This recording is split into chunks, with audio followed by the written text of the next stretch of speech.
Hello everyone and welcome to another video.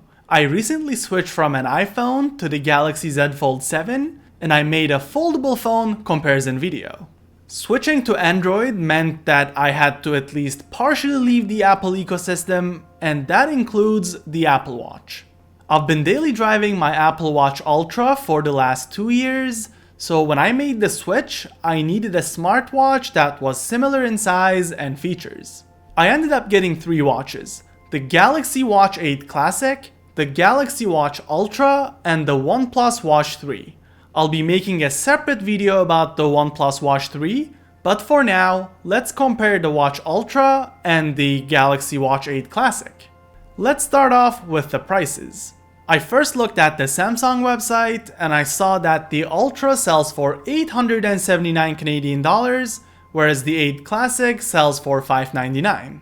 I'm sure there was at least one promotion that would further bring down the prices, but this time I didn't bother and I just looked at the third-party marketplaces. I got both of these watches from Walmart Marketplace. I got the Ultra for $520 and the 8 Classic for $420, so a fair bit below MSRP. Both orders were delivered within 12 hours, and aside from a horrible DoorDash driver who just left the package by the intercom, I had no issues. The links will be in the description. So the moral of the story here is that if you're looking for a Samsung watch, you should check the marketplaces as well, since the MSRPs on Samsung's website seem to be fairly inflated. Both watches come with a band and a fast charger. I didn't get to choose the band that came with the 8 Classic, but regardless, I'm quite happy with the black leather band. For the Ultra, I chose the orange marine band. The orange marine band, it sounds awfully close to the Apple's ocean band. They also look similar. What a coincidence.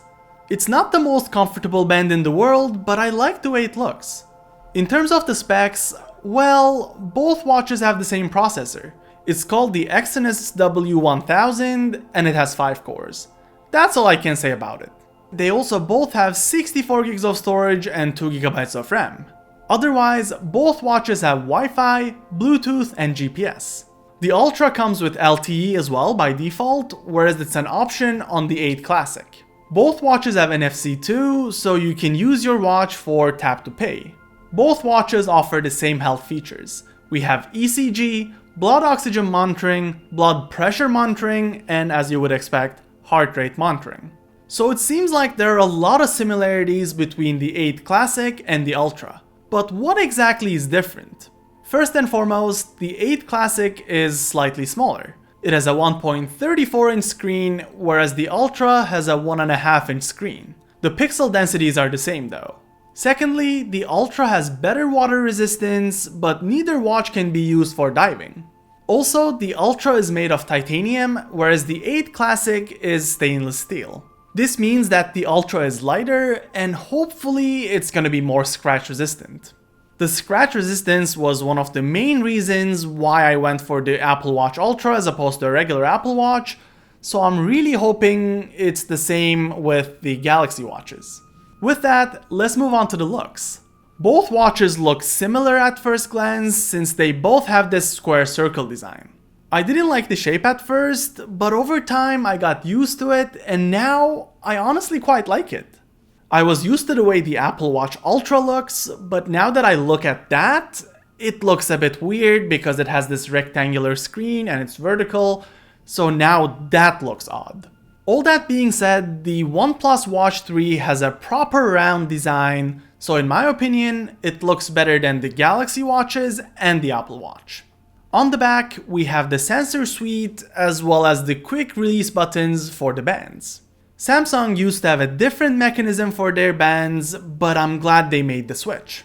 While that's great in theory, what's not great, what's not good at all, is the fact that these bands aren't interchangeable.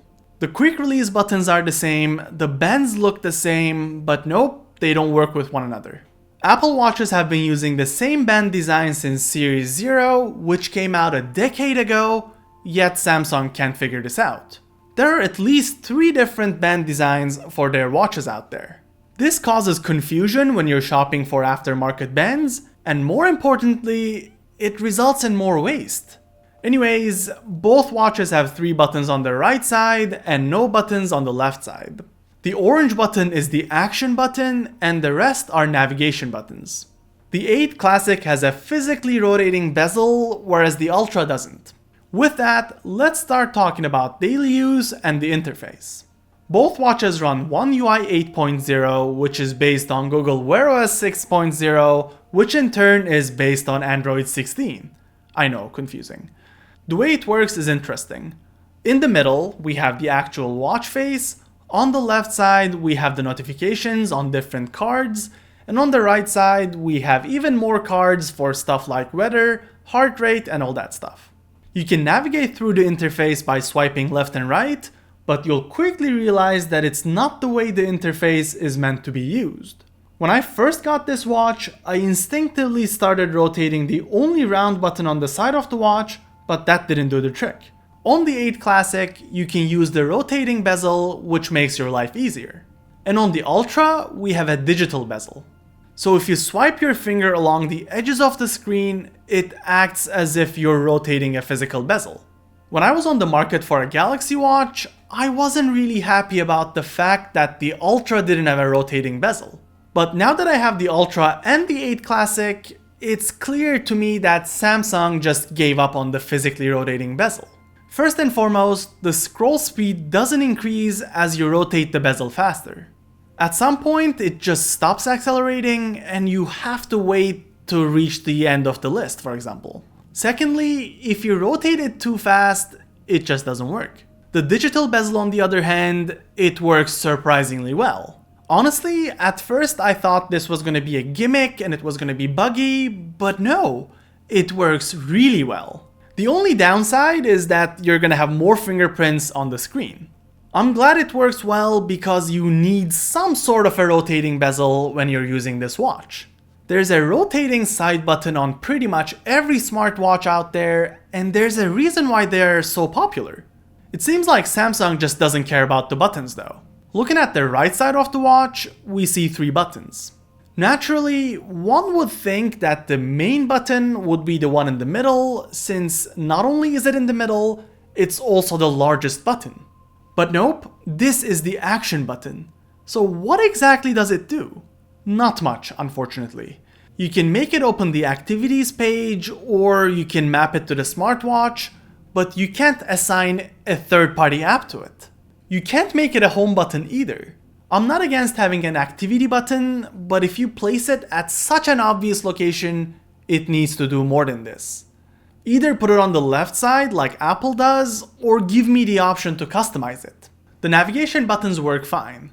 The one on top goes to the home screen, whereas the one on the bottom acts as a back button.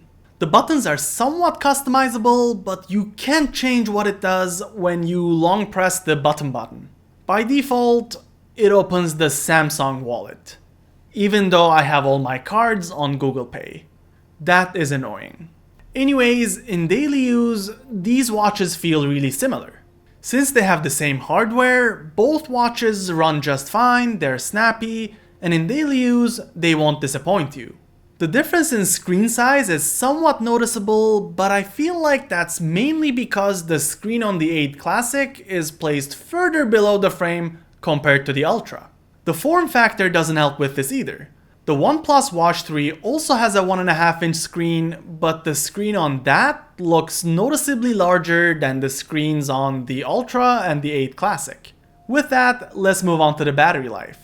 Both watches have always-on displays, and when you enable it, they both warn you that this might affect the battery life. I have that enabled throughout the day, and when I go to sleep, it turns off.